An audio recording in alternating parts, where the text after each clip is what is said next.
नमस्कार मित्रांनो, सुस्वागतम. घरोघरी मातीच्या चुली या मालिकेच्या आजच्या भागामध्ये अगदी मनपूर्वक मी तुमचं स्वागत करते. आजच्या या भागामध्ये आता सौमित्र अवंतिकाच्या हाताला धरतो, तिला हॉस्पिटलमधून घरी घेऊन येतो. एकदम सावकाश चाल असं म्हणतो, तिची खूप काळजी घेतोय. अवंतिका म्हणते की हे बघ, चल मला तर मीच ठीक आहे, परंतु तू अजूनसुद्धा त्याच गोष्टीचा विचार करतोस ना सौमित्र. अरे वहिनी एकदा बोलल्या की ऐश्वर्या घरी होती म्हणून. त्यावरती सौमित्र ऐकायला तयार नसतो. सौमित्र म्हणतो की तरी सुद्धा मला आणखीन शंका आहे आणि त्यामुळे सीसीटीव्ही फुटेज मी मागवलं आहे. आणि आता अवंतिका म्हणते की अरे ती इतक्या लांब डॉक्टरांकडे कशाला येईल आणि कशासाठी येईल, तिला काही माहिती नाही. आणि हे पण मला मनापासून हेच वाटतं की नक्की तो ओव्हर थिंक करतोय. आणि तेवढ्यात जानकी त्यांच्यासाठी पाणी घेऊन येते. आता जानकी विचारते की डॉक्टर काय म्हणाले, तर सौमित्र म्हणतो की वहिनी जरा सावकाश बोल. जानकी म्हणते की हो आहे, माझ्या लक्षामध्ये आसपास कोणीही नाही, सगळेजण आपापल्या कामामध्ये आहेत. बरं मला एक गोष्ट सांगा, डॉक्टर काय म्हणालेत बरं. सौमित्र म्हणतो की डॉक्टर असे म्हणालेत की पहिले 3 महिने खूप काळजी घ्यावी लागेल, कुठल्याही गोष्टीचा मनावर आणि शरीरावर परिणाम व्हायला नकोय, घरामध्ये कोणतेही निगेटिव्हिटी व्हायला नको आणि तिची मेंटल हेल्थ अगदी छान राहायला हवी. त्यावरती जानकी म्हणते की तुम्ही काळजी करू नका, आता तसंही पहिले 3 महिने मात्र काळजी घ्यावीच लागते आणि मी आहे ना काळजी घेण्यासाठी. आणि हे बघ अगं अवंतिका, बराच वेळ झाला असेल, तू काही खाल्लं नसेल, थांब मी 1 मिनिट तुझ्यासाठी ज्यूस घेऊन येते. जानकी जायला निघते तर सौमित्र लगेच उठतो आणि म्हणतो की हे बघ जानकी वहिनी, मला असं वाटतं की ऐश्वर्या आमच्या मागे क्लिनिकला आली होती. त्यावरती आता जानकी म्हणते की काय बोलतात सौमित्र भाऊजी, अहो हे कसं शक्य आहे, ऐश्वर्या घरीच होती. त्यावरती सौमित्र म्हणतो की हे बघ कदाचित मात्र तुला माझं बोलणं नाही पटणार, परंतु ऐश्वर्याच्या ज्या हालचाली सुरू आहेत तर त्या खरंच मी त्यावर विश्वास नाही ठेवू शकत. नक्की काहीतरी कारस्थान करण्याचा ती प्रयत्न करत आहे आणि काही झालंय तरी आपल्या तिघांशिवाय ही गोष्ट ऐश्वर्यापर्यंत पोहोचायला नकोय. त्यावरती आता हे ऐकून जानकी पुन्हा म्हणते की सौमित्र भाऊजी, मी तुम्हाला शब्द दिलेला आहे तर अवंतिकाच्या प्रेग्नन्सी बद्दल मी कोणाला काही सांगणार नाहीच आणि अजूनपर्यंत मी काही सांगणार सुद्धा नाही. परंतु एक गोष्ट मात्र लक्षात ठेवा, 3-4 महिने झाल्यानंतर अवंतिकाचं पोट दिसायला सुरुवात होईल आणि त्यावेळेस मात्र सगळ्यांना कळणार आहे की ती प्रेग्नेंट आहे म्हणून. निदान एक काम करा, आई आणि नानांना सुद्धा हे तरी कळवा, कारण त्यांना जर नंतर कळाले तर आपल्या मुलाने एवढी मोठी गोष्ट आपल्यापासून लपवली, त्याचं त्यांना फार वाईट वाटेल याचा विचार करा. बाकी तुमचं तुम्ही ठरवा की काय करायचं आहे ते. अवंतिकाला असं वाटतं की सांगावं, परंतु हा सौमित्र तर काही ऐकायला तयारच नसतो. तेव्हा आता अवंतिका सौमित्राचा हात धरते, त्याला समजावते. सौमित्र तिच्याकडे बघत असतो. त्यानंतर सुमित्रा देवघरात असते. देवघरात दिवा वगैरे लावून ती आता देवाला मनोभावाने हात जोडते आणि देवाला प्रार्थना करत आहे. आणि तेवढ्यात तेथे जानकी आलेली आहे. जानकी आईंकडे बघते. तेव्हा जानकी पुढे येते आणि म्हणते की आई, अहो आपण आत्ताच देवळातून आलो, मग तुम्ही लगेच देवघरात का आल्यात? आई सगळं तर ठीक आहे ना, तुम्ही असं अस्वस्थ का वाटतात बरं, काय झालं? तेव्हा आता सुमित्रा म्हणते की काय कोण जाणे, खरंच खूप असं अस्वस्थ वाटतं. त्यानंतर मी विचार केला की देवासमोर दिवा लावून बसावं म्हणजे शांत वाटेल, म्हणून मी देवघरात आले आणि देवासमोर बसले. आणि हे बघ जानकी, मी आता एक मंत्राची जपमाळ करणार आहे, तोपर्यंत तू मात्र हा दिवा विझून देऊ नकोस, नाहीतर खूप मोठा अनर्थ होईल. त्यावरती जानकी म्हणते की आई तुम्ही काही काळजी करू नका, मी इथेच आहे. तेव्हा तर सुमित्रा डोळे मिटते आणि आपल्या हातामध्ये जपमाळ ही ती माळ जपत आहे. आणि जानकीने जो काही दिवा विझून न देण्याचं आता सुमित्राला वचन दिलेलं आहे. सुमित्रा आता जेव्हा माळ जपत आहे आणि तेवढ्यात आता तो दिवा असा फडफडल्यासारखा होतो.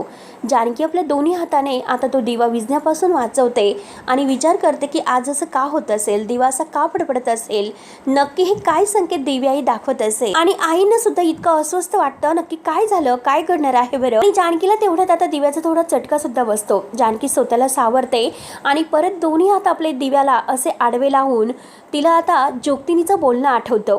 आता वादळ हे आहे तर ते सुरू झालेलं आहे आणि ते वादळ आतून बाहेर जाणार आहे, हे सगळं आता जोगतिनीचं बोलणं तिला आठवते. ती आता त्या विचारात गुंतते. नियती खेळ करणार आणि तुला तर नियतीशीच लढावं लागेल. जानकीला मात्र आता इतके चटके बसत असतात, पण तरी सुद्धा जानकी दिवा विझून देत नसते.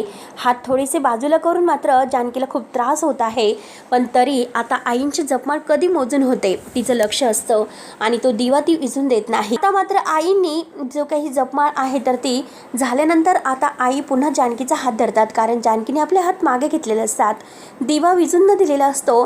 तेवढ्यात सुमित्रा तिचा हात धरून म्हणते की जानकी थांब, अगं अजून एक मंत्र जाप आहे आणि तो मला करायचा आहे, तो मंत्र जप झाल्यानंतर आता दिवा विझून देऊ नकोस. तेव्हा आता सुमित्रा पुन्हा जपमाळ करायला सुरुवात करते आणि जानकीने पुन्हा आता आपले हात दोन्ही त्या दिव्याला लावलेले असतात. एकतर अगोदरच खूप चटके बसलेले आहेत आणि त्यात आणखीनच चटके तिला बसायला सुरुवात होते.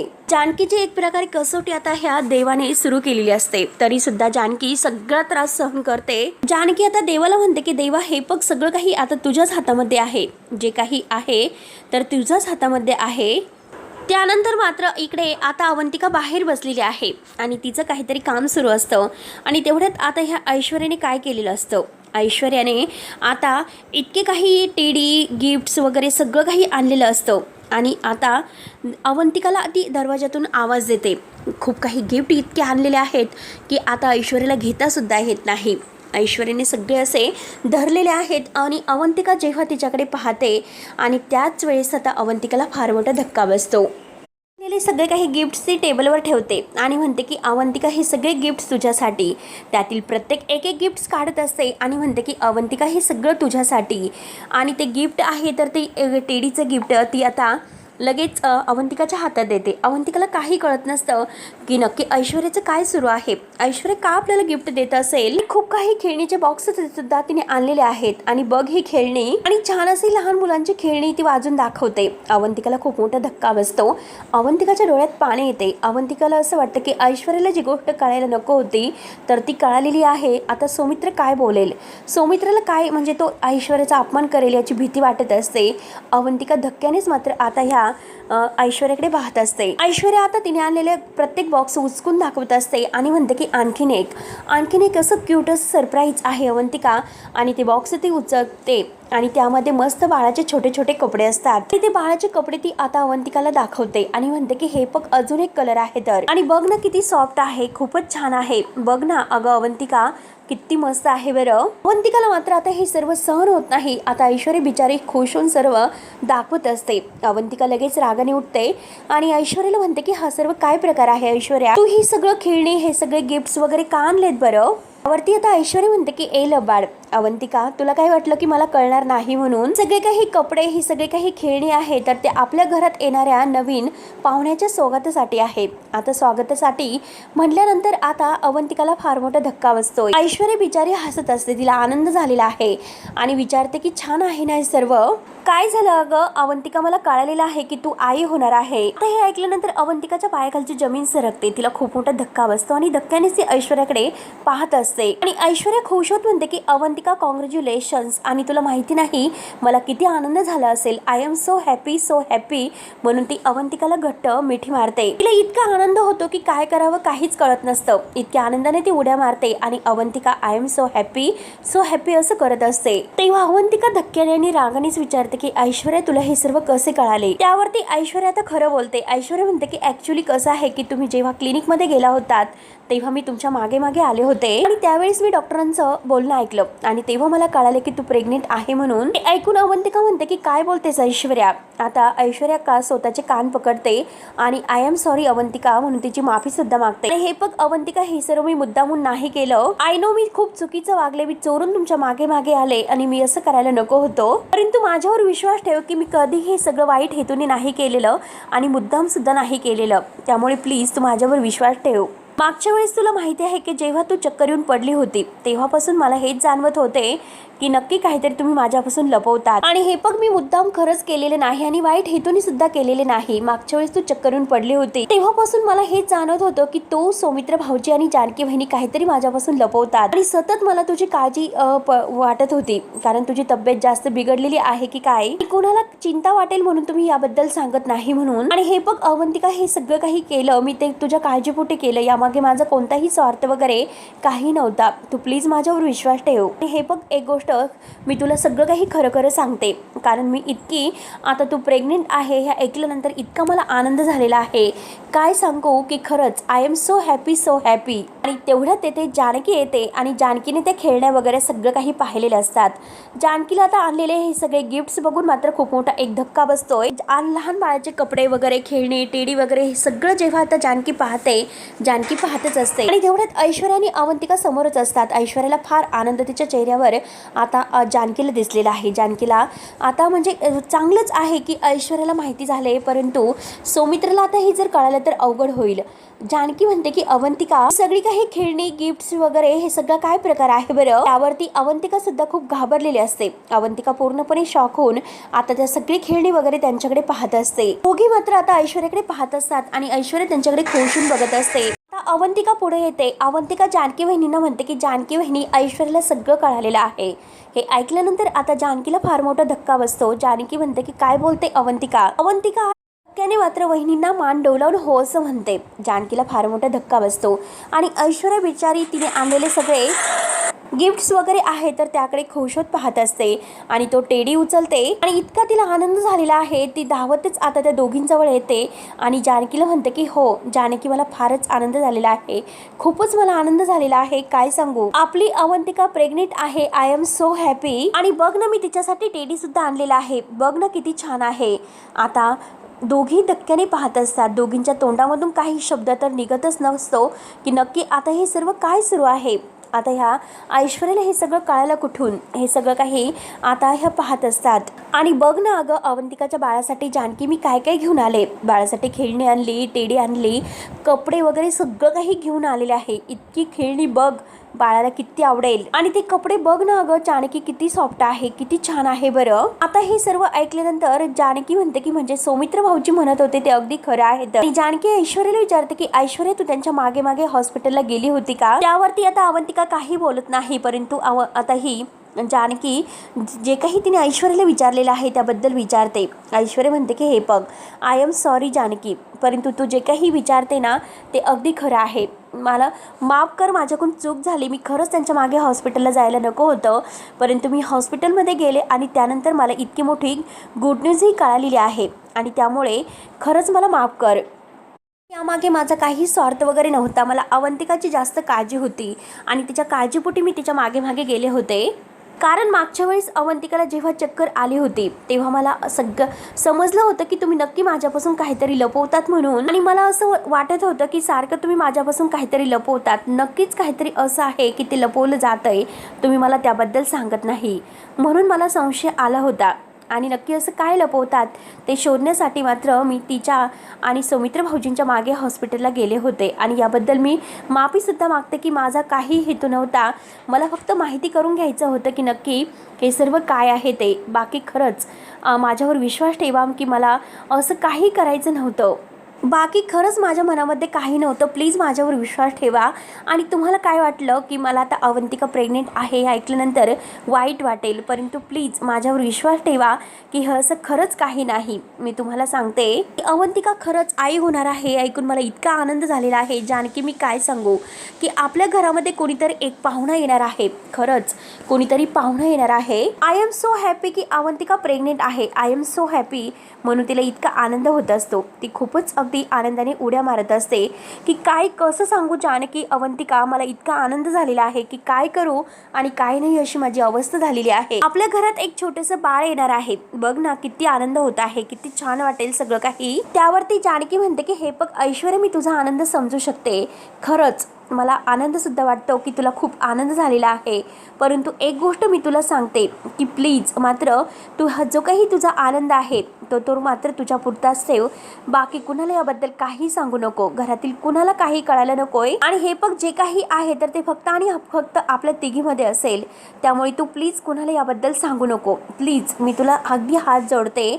जे झालेलं आहे तर ते फक्त आणि फक्त आपल्या तिघींमध्येच असेल आणि सौमित्र भाऊजींना तर हे कळून देऊच नको. तुला हे सर्व कळालेलं आहे, ती बातमी मात्र तुला समजलेली आहे, सौमित्र भाऊजींना प्लीज कळायला नकोय. आणि शेवटी ज्याची भीती होती तर शेवटी तेच झालेलं आहे आणि त्यांच्या मागे सौमित्र येऊन उभा राहतो आणि लगेच म्हणतो की मला सर्व कळालेलं आहे. तर सौमित्राला बघून अवंतिका आणि जानकीच्या पायाखालची जमीन सरकते.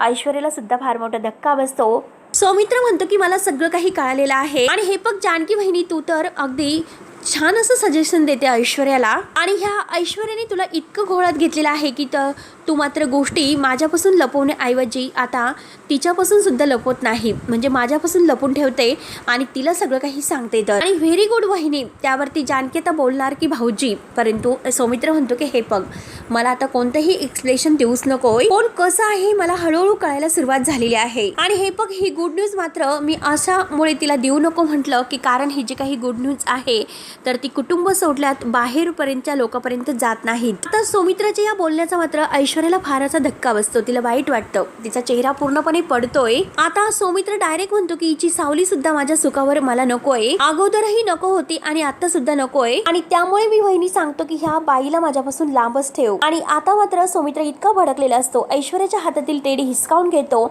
आणि हे गिफ्ट्स आणि ही खेळणी आहे ना, तिला असं वाटत असेल की आम्हाला देऊन आम्हाला फसवेल, परंतु तसं नाही. आणि रागाने मात्र तो टेडी आहे तर तो फेकून देतो. ऐश्वर्याने आणलेले सगळे गिफ्ट्स तो फेकून देतो. ऐश्वर्याला फार वाईट वाटतं. ऐश्वर्या रडत असते आणि धक्क्याने पाहत असते. सौमित्र खूप जोरात ओरडतो की कळले का तुला. तेव्हा या तिघींनाही फार मोठा धक्का बसतो. तिघी जणी घाबरतात. जानकी म्हणते की भाऊजी काय हे सर्व. सौमित्र आता जानकीवरच आरोप करतो की वहिनी तू तिला का सांगितलंस, मी तुला सांगितलं होतं की तू हिला सांगू नकोस. ऐश्वर्या बिचारी खाली मान घालून रडत असते. सौमित्र इतकं मोठ्याने ओरडत असतो की प्रत्येक वेळेला मी तुझ्यावर विश्वास ठेवतो आणि प्रत्येक वेळेला तू आमचा विश्वास तोडते. त्यावरती जानकी तर सौमित्राला समजावते की हे बघा भाऊजी, मी कुणाला काही सांगितलेले नाही, प्लीज माझ्यावर विश्वास ठेवा. ऐश्वर्या तुमच्या मागे मागे आली होती हे आता जानकी बोलून जाते आणि परत बोलायचं थांबते. तेव्हा हे ऐकून सौमित्र विचारतो की काय म्हणालीस वहिनी, आणि त्याच्या लक्षात येते. तो लगेच म्हणतो की बघितलंस का वहिनी, माझा संशय खरा ठरलेला आहे. मला काय म्हणायचं होतं हे तुला नक्की कळत असेल आता. आणि वहिनी हे बघ, ही बदललेली आहे असं तुला वाटत असेल, पण नाही, आता मात्र ती बदललेली नाही. बदललेली आहे हे दाखवत असले तरी सुद्धा तिचा स्वभाव असाच आहे, ती कधीही बदलणार नाही. असं चोरून चोरून लोकांच्या मागे जाणं, लोकांचं बोलणं ऐकणं, हे अगोदर सुद्धा तेच करत होती आणि आता सुद्धा तेच करत आहे, लक्षात घे. हे बघ वहिनी, तुझा विश्वास आहे ना हिच्यावर, आणि इतकं सगळं काही घडून झाल्यानंतर सुद्धा तुला अजून तिच्यावर विश्वास वाटतो का, सांग ना वहिनी, दे ना उत्तर. आता ऐश्वर्या बिचारी खूप रडत आहे. जानकीला सुद्धा फार वाईट वाटतं आणि अवंतिकाचे सुद्धा डोळे भरून येतात. जानकी म्हणते की हे बघा भाऊजी, हे बघा जरा तुम्ही शांत व्हा. ऐश्वर्यापासून आपण ही गोष्ट लपवली म्हणून ती तुमच्या मागे आली होती. ही गोष्ट चुकीची आहे, त्याचं मी समर्थन करत नाही, पण ऐश्वर्या तुमच्या मागे आली आणि त्यामागचा हेतू काय आहे सगळं काही तुम्ही जाणून घ्या. मागे तिच्या भावना चांगल्या होत्या, तुमच्यासाठी, अवंतिकासाठी ती खुश होती आणि तिने बघा किती गिफ्ट्स आणलेलं आहे, आणि हे सगळं काही तुमच्या बाळासाठी तिने सगळं हे प्रेमाने केलेलं आहे. आणि आपण मात्र एकाच घरामध्ये राहून असं एकमेकावर अविश्वास दाखवला तर कसं चालेल, आणि असंच आपण एकमेकांच्या जर मनामध्ये असे गैरसमज ठेवले, असं विष ठेवलं तर कसं होईल, आणि आपल्यातील एकी तोडेल, आणि हेच आपल्याला होऊन द्यायचं नाही. हे बघा सौमित्र भाऊजी, तुम्ही विसरलात का ज्या दिवशी ऐश्वर्याचा गृहप्रवेश झाला, पहिल्यांदा तिने घरामध्ये पाऊल ठेवलं, त्याच दिवशी तुम्हाला आनंदाची बातमी मिळाली, हे विसरू नका. अवंतिका आणि तुम्ही आई बाबा होणार आहात, हा तर शुभ शकुन आहे. आणि त्याच वेळेस अवंतिकाच्या पोटामध्ये जोराने कळायला सुरुवात होते, तिला त्रास होत असतो. अवंतिका पोटाला हात लावून उभी असते आणि आपला त्रास ती सहन करत आहे. आणि हे बघा सौमित्र भाऊजी, तुम्हाला आठवत असेल की तुम्ही ऐश्वर्याला किती काही बोललात, किती तिचा अपमान केला, वाईट बोलू. तिचा गृहप्रवेश होत होता त्यावेळेस तुम्ही किती अपमान केला, तर त्या क्षणाची आता सौमित्राला आठवण होते आणि जानकीला सुद्धा. त्यावरती जानकी म्हणते की बाद झालं, आता हे इथेच थांबायला हवं, सगळं काही विसरून जा आणि नात्याला नवीन सुरुवात करा. एका गोष्टीवर विश्वास ठेवा की ऐश्वर्याचं आपल्या घरात येणं हे आपल्यासाठी शुभ शकुन आहे. तर त्याच वेळेस आता जोरात अवंतिकाच्या पोटात दुखायला सुरुवात होते. ती जोरात आई ग असं ओरडते आणि अवंतिका जोरात पडणार. तोच लगेच आता सौमित्र अवंतिकाला धरतो. जानकी जोरात अवंतिका ओरडते आणि अवंतिकाला धरायला जाणार दोघी ऐश्वर्या सुद्धा, तर सौमित्र लगेच त्यांना हात वरत म्हणतो की वहिनी थांब, आणि आपल्या हाताने तो इशारा करतो की लांब राहा म्हणून. ऐश्वर्याला रागाने तिच्याकडे बघत तिला धमकावतो. त्यावरती सौमित्र रागाने हा ऐश्वर्याकडे बघत अवंतिकाला विचारतो की तू ठीक आहे का. त्यावरती अवंतिका म्हणते की हो मी ठीक आहे, परंतु अचानक मला काय झालं काही कळालं नाही, पण जोरात कळ आली होती. तेव्हा लगेच सौमित्र जानकीला म्हणतो की आता अवंतिकाला जो त्रास झाला तर याला सुद्धा तू शुभ शकून म्हणणार आहे का. तेव्हा आता जानकी ही सौमित्राला विचारते की तुमच्या डोक्यात नक्की काय विचार सुरू आहेत. प्रेग्नेन्सीच्या सुरुवातीच्या काळामध्ये हे असं होत असतं, थोडंफार पोटामध्ये दुखणं, मळमळणं, उलट्या होणं, चक्कर येणं, ही सगळी प्रेग्नेन्सीची लक्षणं नाही लक्षात घ्या, कारण तुमच्या डोक्यामध्ये भलतेच विचार सुरू आहेत. त्यामुळे तुम्ही कोणतीही गोष्ट कुठेही जोडतात आणि डोक्यातील हे सगळे निगेटिव्ह विचार आहेत तर ते काढून टाका. तरी सुद्धा हा सौमित्र काही ऐकायला तयारच नसतो. ऐश्वर्या बिचारी रडत असते. सौमित्र म्हणतो की हे बघ बहिणी, तुला नक्की काय म्हणायचं आहे मला चांगलेच कळते आणि मी कुठल्याही गोष्टी कुठे जोडत नाही, लक्षात घे. प्रॉब्लेम मात्र हा आहे की ज्या गोष्टी मला दिसतात त्या गोष्टी तुला दिसत नाहीत. त्यानंतर अवंतिका सुद्धा हे सौमित्रला समजावते की प्लीज आता तरी शांत हो. किती वेळेस तू आता ह्या गोष्टी ताणत राहणार आहेस प्लीज. तेव्हा आता जानकी म्हणते की अवंतिका, तू ह्या सगळ्याचा विचार करू नकोस, तुला आरामाची गरज आहे, तू आराम कर. तेव्हा जानकीने अवंतिकाच्या हाताला धरलेलं असतं. सौमित्र म्हणतो की बहिणी राहून दे, मी नेतोय. तेव्हा आता जानकी म्हणते की मी तिला खोलीत घेऊन जात आहे आणि सौमित्राकडे पाहत असते. सौमित्राला उत्तर देते की मी आहे तिची काळजी घ्यायला. आता ऐश्वर्या बिचारी रडत असते. तेव्हा आता जानकी म्हणते की हे बघ, आपण डॉक्टरांना फोन करून विचारूयात की नक्की काय होत आहे ते. आता जानकी तिला घेऊन जाते आतमध्ये. आता सौमित्र रागाने ऐश्वर्याकडे बघत असतो. तिच्याकडे बघत तो रागाने आतमध्ये निघून जातो. ऐश्वर्याला फार वाईट वाटतं. ऐश्वर्या आता रडत असते. तर हा भाग येथे संपतो. पुढील भागामध्ये ऐश्वर्या आता जानकीला विचारते की का मला या घरात आल्यापासून एकटीला पाडलं जातं. एकटं पाडणं ही फिलिंग खरंच खूप वाईट आहे. त्यानंतर मात्र आता सौमित्र खूप भडकलेला असतो. आता ऋषिकेश त्याला अडवतो. सौमित्र म्हणतो की हे बघ, किती काही झालं तरी आता मला अडवू नकोस, मी ऐकणार नाही, कारण आता माझ्या बाळाच्या सुखाचा प्रश्न आहे आणि मी काही आता त्याच्या आड कुणाला येऊन देऊ शकत नाही. त्यानंतर इकडे जानकी सारंगला म्हणते की हे बघा, आपण वेगळे नाही होऊ शकत. पण सारंग म्हणतो की नाही, मला वेगळं व्हायचं आहे आणि आता मात्र मी सहन करू शकत नाही. काही झालं तरी मी या घरामध्ये नाही राहणार. इकडे सौमित्र हा अवंतिकाला घेऊन घर सोडून जात असतो. अवंतिका समजावते पण तरी सुद्धा सौमित्र काही ऐकायला तयार नसतो. ऋषिकेशच्या डोळ्यात पाणी येते आणि इकडे सारंग काही ऐकायला तयार नसतो. तो सुद्धा आता घर सोडून जायला निघतो. आता जिकडे जानकी समजावत असते आणि तिकडे ऋषिकेश. तेव्हा मित्रांनो, आता हे नक्की काय होईल हे बघायला विसरू नका. तोपर्यंत धन्यवाद.